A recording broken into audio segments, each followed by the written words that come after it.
Hello viewers, welcome to filmi craft. நான் உங்கள் அருண். இந்த எபிசோடில் நம்ம பார்க்க போகிற படம் 2022 ஒரு அமெரிக்கன் கிரைம் ட்ராமாவாக வெளியான தி அவுட்ஃபிட். இப்போது இந்த படத்துடைய ஒன்லைன் ஸ்டோரி என்ன அப்படின்னு இங்கே நம்ம பார்த்துடலாம். இங்கிலாண்டில் இருந்து அமெரிக்காவுக்கு போய் அங்கே சிக்காகோவில் ஒரு டெய்லரிங் ஷாப் நடத்திக்கிட்டு இருக்க படத்துடைய கதாநாயகன் அவருடைய ரெகுலர் கஸ்டமர்லேயே ஒருத்தர் திடீர்னு குண்டடிபட்டு இவருடைய ஷாப்புக்கே ஒரு நாள் நைட்டு உள்ள நுழைய, இதுக்கப்புறம் அங்கே நடந்த திக் நிமிடங்கள் தான் இந்த படத்துடைய ஒன்லைன் ஸ்டோரியை. இப்போது இந்த படத்துடைய டீட்டெயிலுக்கு போகலாம். முதல்ல இந்த படத்துடைய கதை என்ன அப்படின்னு இங்கே கிளியராக பார்த்துருவோம். படத்துடைய கதைக்கிழமை 1956 நடக்கிறதாகத்தான் இந்த கதைக்களம் சித்தரிக்கப்பட்டிருக்கு. படத்தில் நம்ம கதாநாயகனுடைய பேர் பர்லிங். இவர் பேசிக்காக ஒரு டெய்லர். ஆனால் டெய்லர் அப்படின்னா கோச்சு பாப்பில் இங்கே பாருங்க, ஒரு ஊசியும் நூலும் இருந்தது அப்படின்னா அடுத்த 10 நிமிஷத்தில் எவன் வேணாலும் தன்னை டெய்லர் அப்படின்னு சொல்லிக்கலாம். நான் கட்டர்.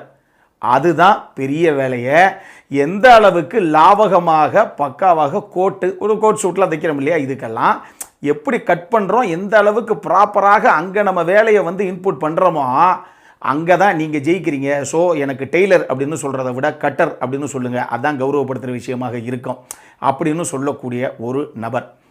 இவர் பேசிக்காக இங்கிலாண்டை சேர்ந்த ஒரு நபர். ஆனால் இங்கிலாண்டில் இருந்து ஒரு குறிப்பிட்ட காரணத்துக்காக கடைசியாக சிக்காகோ அங்கே ஒரு டெய்லரிங் ஷாப் ஒன்று நடத்துகிறாப்புல. இவருடைய கடையுடைய முதல் கஸ்டமர் யார் அப்படின்னு பார்த்தீங்கன்னா ராய் பாயல் அப்படின்னு சொல்லி ஒரு மிகப்பெரிய ஒரு கேங்ஸ்டர் குரூப் ஒன்று இருக்குது. அதனுடைய தலைவன், டானுக்கெல்லாம் டான், டண்டனக்கா டான், அந்த ராய் தான் இந்த ஆள் கடை போட்டு வந்த கஸ்டமரு. அப்பயே நம்மால் எந்த அளவுக்கு தொழில் நுணுக்கத்தோடு ஒரு விஷயத்தையும் பண்ணுறாப்புல அப்படின்னு சொல்லி பயங்கர இம்ப்ரெஸ் ஆகி போய் அப்போ இருந்து அந்த ராய் பாயல், அவருடைய பையன், அவருடைய குடும்பம் எல்லாத்துக்கும் இவர் தான் டெய்லர். இவர் கடைக்கு மட்டும்தான் அவங்களுடைய விஷயங்கள் எல்லாம் தைக்கிறதுக்கு வரும். இப்போ அந்த டான் ராய் பாயல் இருக்கார்ல, அவருக்கு இந்த வலதுகை இடதுகை மாதிரி ஃப்ரான்சிஸ் அப்படின்னு சொல்லி ஒரு நபர் இருக்கான். அந்த டானுக்கு, ராய்க்கு ரிச்சி அப்படின்னு சொல்லி ஒரு பையனும் இருக்கான்.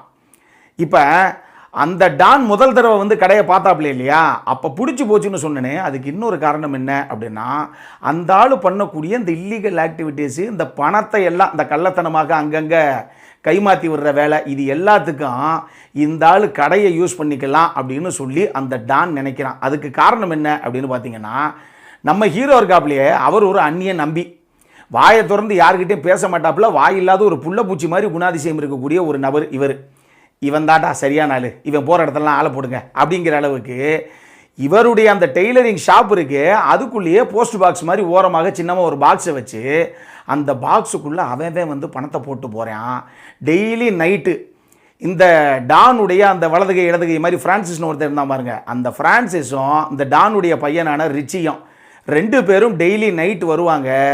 நம்ம ஹீரோ நமக்கு என்னென்னு அவர் மாட்டுக்கு துணியை வெட்டிக்கிட்டு இருப்பாப்புல, நேராக உள்ளே போய் அந்த பாக்ஸில் இன்றைக்கி எவன் எவ்வளோ பணத்தை போட்டானோ எல்லாத்தையும் அப்படி எடுத்துக்கிட்டு போயிடுவாங்க. இதுதான் டெய்லி அந்த கடைக்குள்ளே நடக்கிற சமாச்சாரம். இது பத்தாததுக்கு நம்ம கதாநாயகன் இருக்காரு, அவருக்கு மேபிள் அப்படின்னு சொல்லி ஒரு ரிசப்ஷனிஸ்ட் இருக்காங்க. அவங்க தான் படத்துடைய கதாநாயகி, ரொம்ப அழகான ஒரு பொண்ணு. ஆனால் அவங்களுக்கு இந்த டானுடைய பையனான ரிச்சி இருக்கான்ல, ரிச்சிக்கும் நம்ம மேபிளுக்கும் ஒரு சின்ன காதலும் அழகாக போய்கிட்டு இருக்கு. ஆனால் நம்ம கதாநாயகனை பொறுத்தளவுக்கு இங்கே பாரு, நீ வெறும் ரிசப்ஷனிஸ்டாக இருக்கிறது அப்படிங்கிறது வேலை கிடையாது. தொழிலில் கான்சன்ட்ரேட் பண்ணணும். எந்த வேலை பண்ணாலும் 100% ஆத்மார்த்தமாக அந்த வேலையை பண்ணணும். அப்போ தான் அடுத்தடுத்து நீ முன்னேற முடியும், நீ எடுத்துக்கிட்ட அந்த தொழிலில் அப்படின்னு டெய்லி சொல்கிறது வழக்கம் அந்த மேபிள் கிட்ட. யார்? நம்ம ஹீரோ. ஆனால் அந்த பொண்ணை பொறுத்தளவுக்கு, அட போயா இது உங்கடா, என்னவோ பொண்ணு, எனக்கு என்ன வந்துச்சு, நான் சீக்கிரம் சிக்காகோவை விட்டு வெளியே போகணும், உலகம் ஃபுல்லாக சுற்றி பார்க்கணும், இதுதான் என்னுடைய ஆசை அப்படின்னு ஒரு லட்சியத்தோடு இருக்கக்கூடிய ஒரு பொண்ணு அந்த மேபிள். ஆனால் டெய்லி நைட்டு பணத்தை பட்டுவாடா பண்ணுறதுக்கு வர்றாங்க இல்லை 2 பேர், அந்த டானுடைய பையனும் அவனுடைய அந்த வலதுகை இடதுகை அந்த ஃப்ரான்சிஸும். அப்படி ஒரு நாள் நைட்டு திடீர்னு இவங்க 2 பேரும் வர்றாங்க. ஆனால் என்றைக்கு நார்மலாக ஜம்முன்னு வருவாங்க, அன்னைக்கு வரும்போது அந்த டானுடைய பையனான ரிச்சியை யாரோ சுட்டுட்டாங்க. அவன் குண்டடிபட்டு உள்ளே வர்றான். இதுக்கப்புறம் அந்த கதையில் நடந்த திக் நிமிடங்கள் தான் இந்த படத்துடைய மொத்த கதையை. இந்த படத்தை பொறுத்தளவுக்கு எனக்கு ரொம்ப பிடிச்ச விஷயம் என்ன அப்படின்னா சாலிடான ரைட்டிங்கு. இந்த படத்துடைய இயக்குனர் கிரஹாம் மூர், அவர் தான் இமிட்டேஷன் கேம்னு ஒரு ஃபேமஸான படம் இருக்குது, பல பேர் பார்த்துருப்பாங்க. அந்த படத்துடைய ரைட்டர், அதாவது ஒரு அட்டகாசமான படம் தான் அதுவுமே. அந்த படத்தை எழுதின ஒரு ஆள், இதுதான் அவருடைய முதல் இயக்குன படம். ஸோ கிரஹாம் மோர் இதை எழுதும்போது அவர் மட்டும் இல்லை, மெக்லைன் அப்படின்னு சொல்லி ஒரு நபரையும் சேர்த்துக்கிட்டாப்புல இவங்க 2 பேரும் சேர்ந்து எழுதின ஒரு கதைக்களம் அட்டகாசமாக திரைக்கதையில் விளையாண்டுருக்காங்க அப்படின்னு தான் நான் சொல்லுவேன். சாலிடான ஒரு ரைட்டிங்கு. ஒரே ஒரு ரூமு, நல்லா பார்த்துக்குங்க, ஸ்டுடியோக்குள்ளே எடுக்கப்பட்ட படம்னு பார்க்கும்போதே உங்களுக்கு தெரியும். ஒரே ஒரு ரூமு, ஒரு டெய்லரிங் ஷாப்பு, செட்டு. இதுக்குள்ளே 1.25 மணி நேரம் பரபரப்பாக ஆடியன்ஸை சீட்டேஜில் உட்கார வச்சுருப்பாங்க. அதுக்கு காரணம் அந்த அளவுக்கு ரைட்டிங்கு. இன்னொரு பக்கம் இதில் 2 பேருடைய பர்ஃபார்மன்ஸை உங்களால் வாழ்க்கையில் மறக்க முடியாது. இந்த படம் பார்த்துட்டிங்கன்னா இதில் ஒருத்தர் மார்க் ரைலன்ஸ், அவர் தான் நம்ம கதாநாயகனாக பெர்லிங் அப்படி அந்த ரோலை ப்ளே பண்ண ஆக்டர். அட்டகாசம் பண்ணியிருப்பாப்புல, அதெல்லாம் வேறு லெவல் நடிப்புது. அதே மாதிரியே இந்த டானுக்கெல்லாம் டான் அப்படின்னு சொல்லி ஒரு ஆளை சொன்னேன் இல்லையா, அந்த ராய் போயல் அப்படின்னு, அந்த கதாபாத்திரத்தை சைமன் ரசல் பண்ணியிருப்பார். இந்த 2 பேருடைய பர்ஃபார்மன்ஸு நீங்கள் வாழ்க்கையில் மறக்க மாட்டீங்க. அந்தந்த கதாபாத்திரத்துக்கு மெருகேற்றுறதுங்கிறது வேற. ஏங்க இப்படியெல்லாம் ஒரு ரோலை ப்ளே பண்ண முடியுமா, இந்த அளவுக்கு சட்டிலாக இவ்வளவு எமோட் பண்ண முடியுமா ஒரு கேரக்டரை அப்படின்னு நான் ஆச்சரியப்படுத்தின 2 கதாபாத்திரங்கள். அது கதாநாயகன்லாம் அம்பின்னு நீங்கள் படம் பாருங்கள், அந்த அம்பியை பற்றி உங்களுக்கு தெரியும். வேறு லெவலில் அந்த 2 பேரும் பர்ஃபார்மன்ஸில் தெரிக்க விட்டுருப்பாங்க. இதனால தான் இந்த கதை மெதுவாக ஆரம்பிக்குதே, இது நல்லா இருக்குமா அப்படின்னு யோசிக்கிற லெவலில் இருந்து என்ன பசப்பட்டுன்னு படம் முடிஞ்சு போச்சு அப்படிங்கிற லெவலுக்கு நம்மளை கொண்டு விட்டுடுறாங்க. பர்ஃபார்மன்ஸ் தான் அதுக்கு அந்த அளவுக்கு மிகப்பெரிய காரணம். இதை தாண்டி அலெக்சாண்ட்ராவுடைய மியூசிக் படத்துடைய ஆரம்பத்தில் இருந்து இறுதி வரைக்கும் முன்னாடி பேசுகிற எந்த கான்வர்சேஷன் டைலாக்ஸ் எதையும் டிஸ்டர்பே பண்ணாமல் பின்னாடி போய்கிட்டே இருக்கும். ஆனால் பரபரப்பாக போய்கிட்டே இருக்கும். பின்னாடி அவருடைய பேக்ரவுண்ட் ஸ்கோரிங்கு அட்டகாசம் பண்ணியிருந்தாப்புல.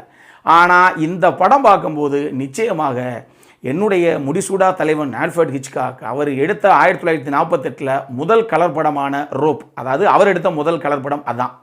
அந்த ரோப்பு படம் தான் ஞாபகத்தில் வந்துச்சு. 1948 அப்படி ஒரு அட்டெம்ப்ட். ஏன்னா அந்த படம் ஆக்சுவலி ஒரு சிங்கிள் ஷாட் படமாக பார்க்கப்பட்ட ஒரு படம். அது சிங்கிள் ஷாட்டில் எடுக்கப்பட்ட படம் கிடையாது.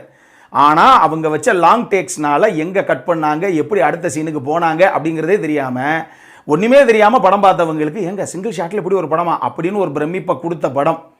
அந்த படம் தான் எனக்கு ஞாபகம் வந்தது. இந்த படம் பார்க்கும்போது அதுக்கு ஈக்குவலாக இன்னொரு வேறு லெவல் த்ரில்லர். இன்னொரு படத்தை கிளியராக உங்களுக்கு சொல்லணும் அப்படின்னா, அண்ட் இன்ஸ்பெக்டர் கால்ஸ்னு சொல்லி ஒரு பிரிட்டிஷ் படம் ஒன்று 2015 வந்த படம். நம்ம ஏற்கனவே ரெக்கமெண்ட் பண்ணி இன்றைக்கி ஊர் உலகத்தில் இருக்க அம்புட்டு சேனலும் போட்டாங்க வேறு லெவல் படம்னு. அதே மாதிரி இந்த படமும் இனிமேல் எல்லா சேனல்லையும் வரும். Wait and watch. அப்படி ஒரு தரமான க்ரைம் ட்ராமா இது. எந்த காரணத்தை கொண்டும் நீங்கள் மிஸ் பண்ணக்கூடாத படம் இது. நம்ம சைடில் இருந்து ஹைலி ரெக்கமெண்டட் படம் இது. அடல் கானடை பொறுத்தளவுக்கு இந்த படத்தில் ஒரே ஒரு சின்ன கிசிங் சீன் இருக்க, மற்றபடி பெருசாக செக்ஷுவல் கண்டென்ட்லாம் எதுவும் கிடையாது.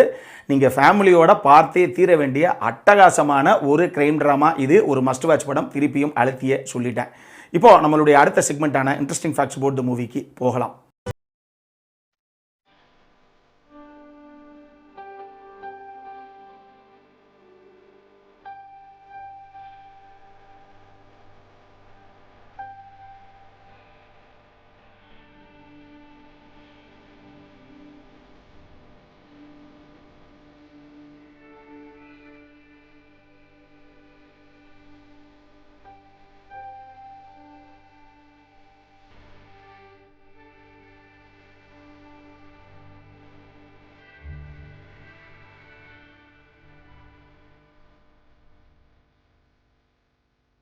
இந்த வீடியோ பிடிச்சிருந்தது அப்படின்னா லைக் பண்ணுங்கள், உங்கள் ஃபேமிலி அண்ட் ஃப்ரெண்ட்ஸ் எல்லாருக்கும் ஷேர் பண்ணுங்கள்.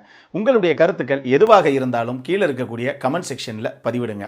வீடியோவை க்ளோஸ் பண்ணுறதுக்கு முன்னாடி மறக்காமல் நம்ம சேனலுக்கு சப்ஸ்கிரைபும் பண்ணுங்கள். அப்போ பக்கத்தில் இருக்கக்கூடிய நோட்டிஃபிகேஷன் பெல் ஐக்கானையும் கிளிக் பண்ணிவிடுங்க. அப்போ தான் எங்களுடைய வீடியோஸ் எல்லாம் உங்களை ஆன் டைம் வந்து சேரும். இதே மாதிரி இன்னொரு வீடியோவோட அடுத்த முறை உங்களை சந்திக்கிற வரைக்கும் it is Arun signing off. By.